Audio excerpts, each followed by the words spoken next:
Semuanya kadang-kadang Bapak Ibu Saudara, kalau kami melihat di media sosial sekarang, tangan bisu bangun nate, modong pe dipoto, mardalani pe dipoto, mangat pe dipoto, diposting, diupload di media sosial, berbadai pedo amat tanah diposting, berbadai pedo panumain na diposting, apalagi kurang nanya napira laka manginangkan, na selingkuh pe diposting. Iya.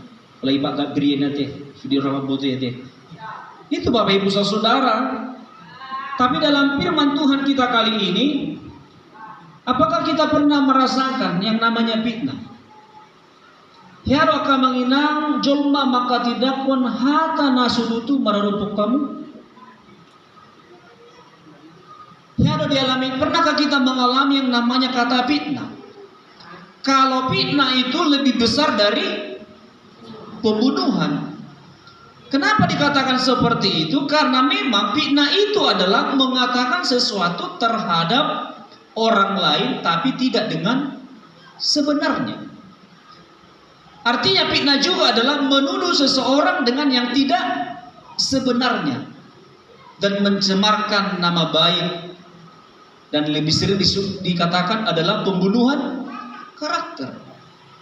Bapak Ibu Saudara, inilah yang dialami Apostol Paulus ketika dia menuliskan surat ini kepada jemaat yang ada di Korintus. Ini suratnya. Dia menuliskan surat ini, dia ingin membersihkan tuduhan dari bahwa dia dikatakan sebagai rasul palsu. Iseno soacit akan menginang pakilalata. Kalau ada orang yang mengatakan tentang diri kita yang tidak sesungguhnya, saya kasih tong pedokon tak terima kita kan. Saya kasih tong pedok penilaian terhadap kita. Kalau ada orang menilai kita itu benar sesungguhnya, kadang-kadang kita tidak terima. Apalagi ini kita dituduh tapi tidak sesuai dengan tuduhan yang disampaikan kepada kita. Surat ini adalah pembelaan diri Apostol Paulus, dan dia ingin menyebarluaskan bahwa motif pelayanan Apostol Paulus kepada jemaat yang ada di Korintus adalah bukan motif dari keinginan pribadi sendiri, tidak. Tetapi ini adalah motif dia adalah dia ingin mengemukakan dua hal. Yang pertama, dia ingin memberitakan bahwa Tuhan Yesus Kristus adalah sebagai Tuhan. Itu yang pertama. Itu adalah pokok yang disampaikan Apostol Paulus. Makanya di ayat 5 dikatakan dia adalah memberitakan Tuhan Yesus. Itulah pokok daripada pemberitaan Apostol Paulus kepada jemaat yang ada di Korintus.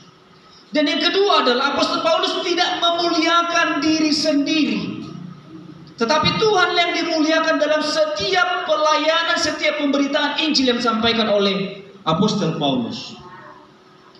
Kadang-kadang kalau kita menanggapi ini Bapak Ibu Saudara, tampilan daripada Apostol Paulus adalah dia sebagai seorang hamba, seorang doulos, seorang budak.